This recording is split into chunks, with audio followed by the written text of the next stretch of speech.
Relationship advice. My 27 male ex-fiancé, 26 female, cheated on me with my cousin, 25 male. Now my family want me to forgive him because he's sick with cancer. I, 27 male, don't have any siblings. But I have a cousin, Kevin, who's 2 years younger than me, and we literally grew up together. I spent a lot of time with my dad's side of the family. Mom is deceased, dad never remarried as he has health issues, and I was there with Kevin most of the time. We did everything together. Fought/played/cried/laughed together. I've always been very close to my grandparents as well, so I was very comfortable being there. When I was engaged to my ex-fiancée, I used to bring her over to my grandparents' house most of the time. Her, me, and Kevin would spend our time doing things together. I noticed Kevin would try to take part even in personal conversations, and try to tag along whenever we went out for dinner. I set some boundaries, but he just kept stomping over them. He changed. He'd try to pick fights with me, and claims I'm forgetting about him and prioritizing my ex over him. I didn't know how to deal with this, so I kept my distance. In about 2 months, I found from my aunt about Kevin constantly meeting up with my ex, and she told me she was worried something was going on between Kevin and my ex-fiancé. And she was right. Turned out, my ex and Kevin got together, and I was being kept in the dark while I was planning our wedding and handing out invitations. I felt like an absolute idiot. I couldn't handle my anger. I stopped everything and cut contact with Kevin and the family, except Dad because he needed me. It's been over a year now. I heard that Kevin was in and out of the hospital, but I didn't know why. Until my aunt reached out to me telling me that Kevin has liver cancer and wasn't handling it well. I drove my dad to visit him once and saw my ex, who's now his girlfriend, there, and I left right away. I kept my distance, and recently, I started getting calls from family members asking, "Did you hear about Kevin?" and telling me the same story. My grandmother called me, wanting to arrange for a family dinner on Christmas, and because Kevin got out of the hospital, wanting me to come, hoping I solved my issues with him, seeing that I may not be able to do it later. But I refused. She told me I needed to have some empathy and let go of the past, because what happened to him was enough for me to let it go. They started pressuring me from all sides. I told my grandparent that I won't sit with my ex-fiancé and the person who wronged me at the same table, and pretend to be happy family. They replied that I was resentful. That he's my cousin no matter what happens. It's the same people who allowed my ex into their house after what she did and sided with Kevin, and said they only allowed my ex into the house for Kevin's sake. Now they demand I get right with him, because he clearly deserved more sympathy than I do. I'm deeply hurt and I can't imagine sitting at the same table with the people who hurt me the most. What should I do at this point?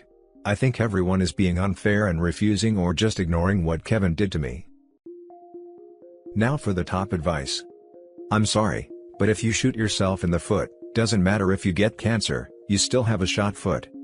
Your cousin chose to screw your fiancé, and the repercussion of that is, he doesn't have a relationship with you, cancer or not. I feel like if you are able to justify it to yourself and be able to live with your own choices, like you not being around your skank cousin and ex-fiancé, then stand your ground. I'd do the same thing. And frankly, I'd go low contact with the rest of the family that thinks it's cool to minimize my own trauma because he's family. Oh? He's family? Family doesn't screw your fiancé. When OP's family tells him he's resentful, just say, "Heck yeah, I'm resentful, because why shouldn't he be after all that's happened?" I'm not for this whole, "they are dying, please forgive them" stuff. Forgiveness comes from remorse, reconciliation and working together to get to that point. It doesn't come from, "Oh, I'm dying, you have to forgive me now." So no, there can be no forgiveness for him destroying your life. He'll be gone soon and then your problem will be over. Exactly. Dying doesn't erase all the horrible things someone has done, it just ensures they won't hurt anyone else in the future. Stand your ground. Your hurt is real and valid, and you're allowed to feel it and set boundaries around it. His cancer wasn't some karma for betraying and hurting you. It has nothing to do with his, or your ex's despicable behavior and treatment towards you. It is not an apology to you, and of course does not change your feelings about what happened. You are absolutely not obligated to forgive him just because he has an illness. Your family is absolutely being unfair in dismissing your own feelings. The fact that they all clearly chose Kevin over OP before the cancer, would be enough for me to be done with all of them. None of them is taking OP's side when his cousin betrays him and destroys his engagement, shows where their priorities lie. Now for the top comments. pregnant and my husband cheated with our sister-in-law. I can't even believe I'm writing this. If you'd have asked me if I thought this would ever be me, I bet my life on it that I'd never be going through this. My husband and I have been together 10 years, married for 3. I had 100% trust in him, and I was more than confident he'd never be one of those guys who'd cheat. My sister-in-law, if you want to call her that, her and brother-in-law are engaged, and have been on and off for the 6 years they've been together. And my husband began being close, after he started working with her delivering. My mother-in-law also worked there. They'd all often go out bowling, or out to eat after work with other co-workers. I also had a close relationship with her. I loved her like a sister. Some other family and friends could never stand her, but I really try to see the good in everyone, and try to not have problems with anyone. The closeness of my husband and sister-in-law's relationship started bothering me in August. I was assured it was nothing inappropriate. I'm not proud of this, but I turned his location on his Snapchat at this point. I just had that gut feeling. I started monitoring it, but he'd always be exactly where he was supposed to be, so I dropped it. In early September, my husband got a new job and I felt much better. Late September, sister-in-law and brother-in-law broke up yet again. But my husband kept hanging out with her with my mother-in-law and other co-workers from his old job. It bothered me, but I tried not to be the psycho-crazy controlling wife. Also, in early September, we found out we were pregnant with our second child. We already have a 5-year-old together. He never wanted a second, but it happened. I was terrified to tell him. I started crying, saying he was going to hate me and want to leave. To my surprise, he hugged me and acted happy. Last week of October, he turned off his Snapchat location and I started panicking. I should have brought it up, but I didn't. If I did, none of this might have happened. But I know I can't blame myself. November 2nd, I got a text from him saying he was going bowling after work with the old co-workers, and that he felt we needed a break because he wasn't happy. I was taken completely by surprise. I didn't know where this was coming from. When he got home, we talked for 5 hours and he admitted shortly after finding out I was pregnant he began panicking. He really did not want a second child. He also said he feels like his friends don't like him, that he's tired of this pandemic, he feels inadequate at work, and feels like he isn't knowledgeable enough, that he fears he'll never be successful enough, etc. He said he has been feeling depressed and self-harming for the past couple months, and that he had been confiding in sister-in-law about everything. I asked if anything was going on, and he said no. I said, I swear to God, if anything happens with her, you will regret it and hate yourself. It might feel good and exciting and new in the moment, but you will regret it for the rest of your life. Not to mention your whole family would hate you too. He said he knows. By the end of the night, he told me he felt much better, that he remembered why he fell in love with me, and that he had no idea why he waited so long to talk to me about his feelings. The next month was great. He didn't ever go out with 2 ex-co-workers anymore, he was being gentler with my feelings, things were good. Out of nowhere Tuesday morning, I get a call from him shortly after he gets to work. I need to tell you something. I cheated. I'm coming home now. I hung up, he kept calling back, I started having a panic attack. I asked with who, he said, I think you know. I've asked every detail I could think of. It wasn't an emotional thing, he didn't have feelings. He doesn't know why he did it. He was in a dark place. She started flirting through Snapchat the last couple days of October, he reciprocated. Things got physical, she started sending him nudes. He went to a Halloween party, I worked overnight and our son stayed with my parents. She called him and said to leave the party and come over, that she was home alone. He drove there and they did it. He wore a protection, there was no foreplay and lights were completely off. He tried to leave before anything started multiple times, but she kept saying no, stay. He said he hated himself before, during, and after, so, I don't understand why he went through it. When he told me he wanted a break on November 2nd, 2 days after it happened, was because of the guilt. But he still was too scared to come clean. They both stopped talking after that. All this week, I've been getting 4 hours of sleep every night, I've lost 8 pounds, I randomly have panic attacks throughout the day. Of course, my husband is saying all the right things. That he doesn't know why it took so long to realize what he has. That he wants to be a good dad and husband. He's excited for our baby. That he took what he had for granted for so long. He hates himself, he'll never forgive himself. That I did absolutely nothing wrong and I've never been short of amazing. That he hates her. He feels like she took advantage of him when she knew he was weak and vulnerable. That he knows he doesn't deserve me, that he had the perfect wife in life and threw it away for nothing. I was betrayed by who I truly believed deep down in my core was my soulmate/love of my life. I was betrayed by sister-in-law who I thought was one of my closest friends. I also now feel betrayed by mother-in-law because she is still best friends with sister-in-law. She went out to get nails done with her the day after me and her found out everything. Never even asked me how I was. It's embarrassing, but I can't stop sleeping with him. I always imagined if this would happen to me, I'd be burning his clothes and hammering his PS4. I used to think the women who stayed were crazy. I want to stay, but I don't think I can. I keep playing the movies in my head and I don't think they'll ever leave. I don't believe it would ever happen again, but I also believed it could never ever happen the first time either. I feel embarrassed. Stupid. Gullible. Now for the top comments. Take your child and yourself to your parents' house and tell them. They'll probably say a few things that might be hurtful, but regardless of that, they are your parents. You need to sleep, eat and have someone else make sure you're doing both of those things and that your 5-year-old is safe and happy. It can be a pre-Christmas mini-stay if your little one asks why.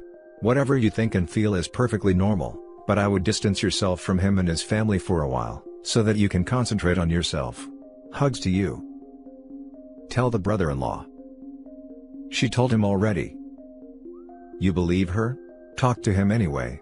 He might have insight into the situation from another angle. I have talked to him. He's back together with her. Classy family you married into. I'm not excited for this baby anymore. I don't know how I'll take care of a newborn when I can't even take care of myself. I'm severely depressed, and I don't think it'll ever go away. Adoption is an option as well.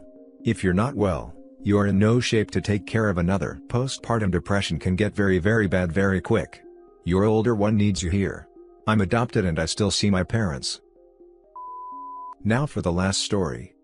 My 40 female, ex-husband, 40 male, and best friend, 42 female, of over 20 years, have come out with news of their relationship not a year since our divorce. Not too sure how to cope with the news. This is a friend that I've known over half my life, the same one that was maid of honor of our wedding and helped me through the separation and subsequent divorce. To now learn that she is seeing my ex, and has been since the start of COVID, is bewildering at best. Maybe in our 20s this wouldn't have been a huge deal, but given the timing and the fact that he is the father of my child, 8 mil, I really don't know what she was thinking when she decided this would fly. They started seeing each other within 2 or 3 months of the divorce. The number of times that she had asked how I was doing and encouraged me to start dating again. I can't help but wonder if she had ulterior motives every step of the way. As for my ex, I don't even know what he was thinking. If we want a good friendship and co-parenting relationship moving forward, shouldn't we do our best to avoid situations like this? It's not like there's a shortage of women to choose from in Vancouver. I want to be cool with it. I want to be unbothered. I just don't know how. My friend wants to speak to me over a safe and socially distant lunch next week. Should I bother? She made her choice, knowing it would change our friendship irreversibly. What should I do? Am I overreacting? What should I say to her? Now for the top advice. I can tell you right now what the thrust of that lunch will be about, if you decide to go, which you shouldn't. She's going to want you to ease the ache she's feeling about potentially doing a tremendously trashy and unforgivable thing. If you sign off on it, she won't feel guilty. She's going to pitch this as clearing the air or getting it all out in the open, but it'll be about her and what she's feeling. And if you hold your ground and say, yes, sure, you're an adult and everything, but this is still incredibly hurtful and unnecessary, and I don't want you screwing my ex, then you're going to get painted as the crazy and unreasonable one. The story is going to come out that you can't move on, that you were mean and rude, and that no one understands why you changed so much. Barf. The reality is that she and your ex are the selfish ones making a selfish choice.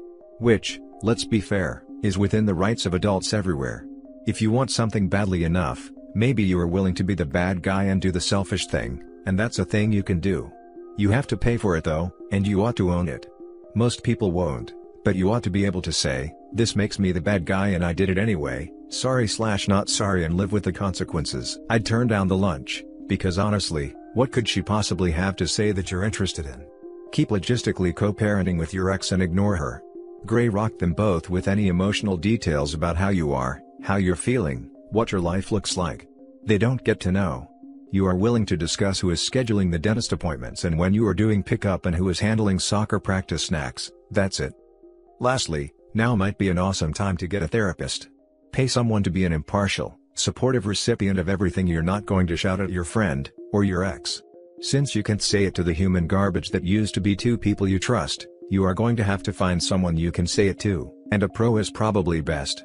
That way, you don't end up exploding all over when the next personal horror comes rolling along, as that seems to be the order of the day.